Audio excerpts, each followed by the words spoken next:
This is iFIBER 1 News. Here are today's top stories. A judge found two brothers not guilty in connection to a 2017 shooting that left a woman injured in Moses Lake. Eastmont Parks and Recreation plan to open their new aviation-themed playground at Eastmont Community Park around the week of May 14th. Frenchmen Cooley offers more than just gorgeous views of nature. Royal Knights Soccer had to take on the SCAC West number 4 seed Granger. From the iFIBER 1 newsroom, this is iFIBER 1 News. And it starts now.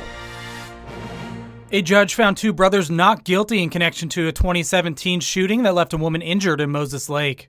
Grant County Superior Court Judge John Antos issued his decision on Wednesday, finding Jesus Torres and Jonathan Torres not guilty of assault in the first degree and drive-by shooting following a 5-day bench trial. Prosecutors claimed Jesus Torres fired a gun multiple times from a vehicle driven by his brother on July 28, 2017, striking another vehicle with one bullet hitting the female driver in the back of the head. The shooting reportedly stemmed from a gang fight between Jesus Torres and the woman's boyfriend at Apex Cannabis. According to court records, store security video shows the man punching Jesus Torres during the fight. The victim and two men, including the one who fought Torres, got into a car and prosecutors claim the Torres brothers followed in a Lexus sedan. Two bullets hit the victim's car, one of which struck the back of a woman's head. Police say the Torres brothers fled and were later tracked to a home in Royal City where they were taken into custody. In his decision, Antos wrote there were no witnesses that identified the driver or the shooter involved. Prosecutors argued Jesus Torres directed the driver of the Lexus to follow the victim, and evidence shows the gun was fired from the passenger side of the vehicle. Antos again noted no witnesses testified to seeing Jesus Torres in possession of a gun or firing a gun the night of the shooting, and the gun involved was never found. This is Joe Utter for iFIBER 1 News. This segment is brought to you by Maytag and the family pooch have a lot in common. Both are loyal, both aim to please, and both are tenacious dish cleaners. But only one can sanitize.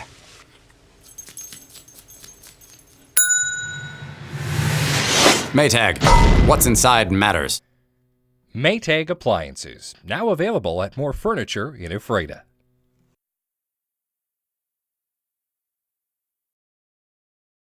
Eastmont Parks and Recreation plan to open their new aviation-themed playground at Eastmont Community Park around the week of May 14th.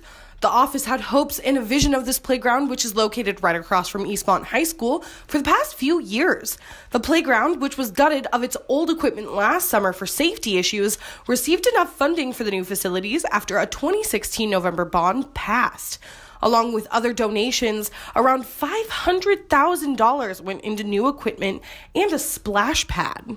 The aviation-themed equipment is named after the plane, Miss Vidal, which Clyde Pangborn and his co-pilot landed in the hills of East Wenatchee after being the first to fly nonstop across the Pacific Ocean. The Parks and Recreation team have been waiting for warmer weather to pour the rubber, pour-in-place fall material. It looks like next week will be warm enough throughout the evening to do so, which means the opening of both the equipment and splash pad will be around the week of May 14th. I'm Madison Meyer with iFIBER 1 News. This segment is brought to you by Your taste buds bored? Well, then bring them to Jay's Teriyaki. Not only does Jay's have a variety of teriyaki dishes, they also offer mouth-watering salads and sides. Call Jay's 509-764-5155. Jay's Teriyaki, located at 123 East Broadway in Moses Lake, because it's all in the sauce.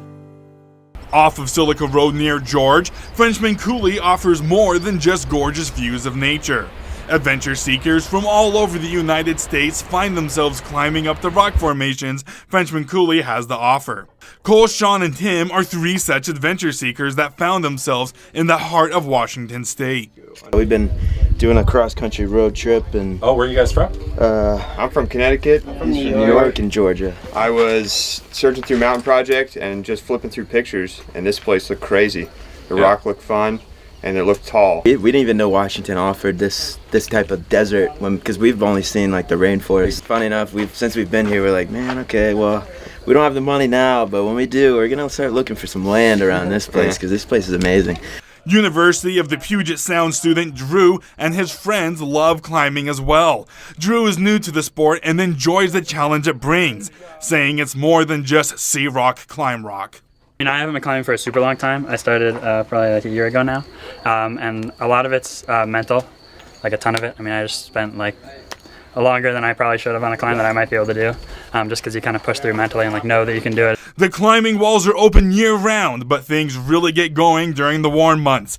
Anyone who thinks they can handle the challenge is welcome to give it a try. I'm Adam Chikoski for iFIBER 1 Sports. After taking the league in back-to-back years for the first time ever, Royal Knights Soccer had to take on the SCAC West number 4 seed Granger in the first round of districts. Even though Royal was up 2-0 in the first half, head coach Jens Jensen felt like his team didn't play very well. In the second half, the Knights proved Jensen right by piling on the goals.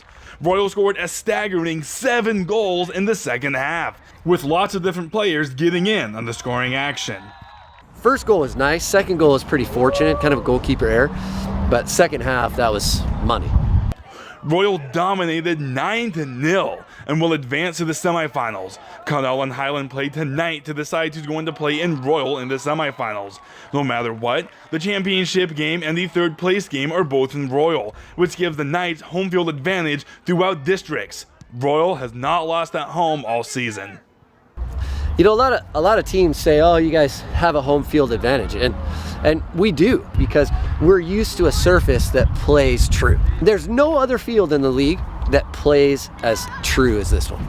Semifinals will be on May 8th at 6 p.m. I'm Adam Chikoski for iFIBER 1 Sports.